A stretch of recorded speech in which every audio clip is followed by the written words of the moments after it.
Hello all, I'm Suyash, an educator on Unacademy. You can follow me on Unacademy Learning app to find my other courses as well. This lesson is on some very interesting words and we'll be talking about their meanings, their usage in sentences, their synonyms and their antonyms at the same time in the single lecture. So please do not forget to rate, review and share this lesson, and also please do not forget to subscribe to our YouTube channel where you can find n number of courses on n number of different topics. Okay, thank you very much. And this is my profile, and here's the link where you can just follow me. You can find this link in the description of this video also. Please do not forget to shoot all your questions, any doubt, any query which you are having in your mind while speaking English, while using any of this word. You can just shoot that in the comment box below and all your questions will be answered for sure. So let's continue with the same words, their meanings, usage, synonyms and antonyms. And here we have the very first word of this lecture, that is generous. So when I'm saying generous, it actually means someone who gives more of something. And when I'm saying someone who gives more of something, then this something is especially money, especially it is money. And he gives more of something than is usual or expected. Like, like you have a maid in your house, okay, and your maid asks you for 500 rupees. But you are so generous that you, instead of 500 rupees, you give her around 1000 rupees. Now you give her 1000 rupees. Now that makes you generous. That makes you that you are generous. You gave her more than expected. She expected just 500 rupees, but you gave her 1000 rupees without thinking anything, without thinking anything, just without thinking any negative thing. You just thought that yes, she must be in some urgent need and you just gave it.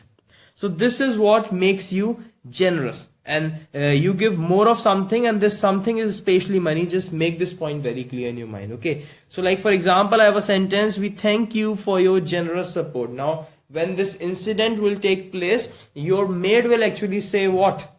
Your maid will actually say to you that thank you for your generous support. Okay. Now if I talk about the synonyms for this word generous, then the first is benevolent. Okay, benevolent again is the word which actually means kind. Someone who is very kind, then that person will be considered as benevolent. Okay, someone who is kind-hearted, warm-hearted, so that person will be considered as benevolent. Again, the next is liberal. Now liberal actually has a lot of meanings, but one meaning is when something is given in generous amounts. Okay, when something is given in generous amount, then we also call it liberal amounts. Like you gave her liberal amount of milk. Okay, a cat came to your house and you found that the cat was hungry, so you gave her liberal amount of milk. Now this liberal amount actually means generous amount. Okay, like more of what expected. Okay, you gave her more milk than expected. So this is what liberal is. So it is also a synonym for generous. The next is we have antonyms. Now the first is greedy and stingy. Now you must be familiar about these words, greedy and stingy. So when I'm saying greedy, that means someone who is having an extensive or intense desire for wealth or power. Okay, so when someone is having an intense desire for wealth, so obviously he is not going to give more of something. Even he will be giving less of that thing. Okay, he will be what? Greedy. Okay, he will be covetous. Okay, so this is how we use this greedy. And the next is stingy.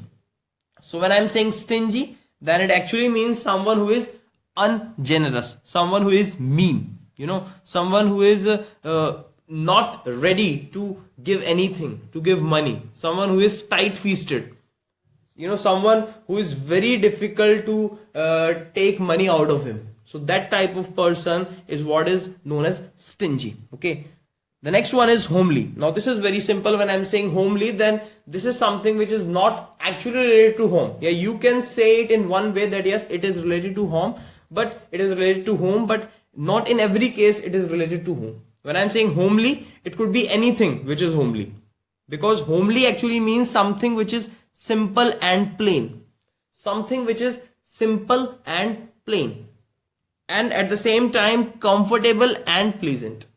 Okay, something which is simple and plain and comfortable and pleasant. So when I have something which actually fulfills all these criteria, then that is something which is considered as homely. Like for example, the homely looking cottage could be spruced up with a little paint and decor. Obviously, I'm talking about a cottage which is very homely looking, which is very simple, which is very plain, yet which is comfortable. Okay, even after looking simple and plain, it is very comfortable and pleasant. Okay, so that's why it could be spruced up. We can just have some little paint and some little bit decoration in the cottage to just spruce it up. Okay, to just give it a new look. Rest, it is homely looking. Okay, now if I talk about the synonyms, then again the synonyms could be plain and simple. When I'm saying homely, I'm talking about something which is plain and simple. So the synonyms could be plain and simple.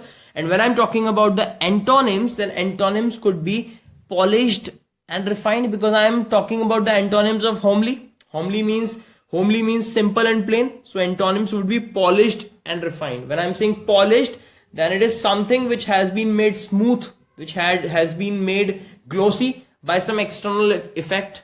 You have just applied something, so it is not now simple and plain. So that is why you can have it as an antonym. And the next is refined.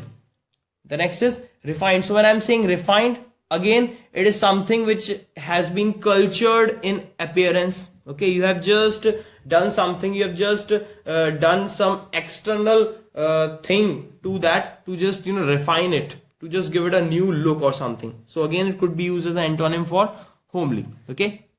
The next one is intrigue. So when I'm saying intrigue, it actually means to make secret plans to do something illegal, or secret planning of something illegal. Now it can be when you are making secret plans to do something, that is also which is called intrigue, and the secret planning which you have done of something illegal, that is also intrigue. Okay, like when you are making the plans, then it can be said that you are actually doing what? Intrigue. Okay, it can be used as action also. You are intriguing. Okay, but when you are having one plan, you are having one plan that is secret planning of something illegal, that can also be called as intrigue. Okay, so it can be used as a noun as well as it can be used as a verb. Okay, intrigue, secret plans. Like for example, he intrigued with the policeman. Now I have two examples, and the first example is in reference with this, the action, the verb, make secret plans. Like he intrigued with the policeman, that means he made secret plans with the policeman. And the next example is, this house was a nest of intrigue. Now this is in reference of this secret planning of something illegal. Now this house was a nest of intrigue. That means this house was a nest of secret planning. A lot of secret planning has been done in this house. Okay, so that is what this statement means. Now if I talk about the synonyms for this intrigue, then the synonyms could be conspiracy. Now what is conspiracy? Again, the conspiracy is a secret plan by a group to do something which is harmful, which is illegal, which is unlawful. Okay, so that secret plan which has been made by a group to do something illegal, that is what we call conspiracy. Okay, the next one is counterplot. Again, counterplot is also something like that, a plot which is intended, which is intended to throw out another plot. Counterplot, something wrong has been done to you, and now you are making a plot. You are just trying to make some plans to just counter it. So that is what we call counterplot. The next we have antonyms, and the first one is what we call candor. Okay, now this candor actually means the quality of being open and honest. Now when I'm saying the quality of being open and honest, then this is something which is not about making secret plans, and just opposite to that, making secret plans, the quality of being open and honest. So we can use it as a antonym for intrigue. Okay, the next one is sincerity. Again, when I'm saying sincerity, then this is something which actually resembles or shows the absence of pretense, deceit and hypocrisy. So when there is no deceit, when there is no pretense, when there is no hypocrisy, then there can be no intrigue also. Okay, so on one hand we have intrigue, and on opposite we have sincerity. Okay, so that's all for this lecture. We will be talking about some more interesting words and their meanings in the next lecture. Thank you very much. This is Suyash signing off.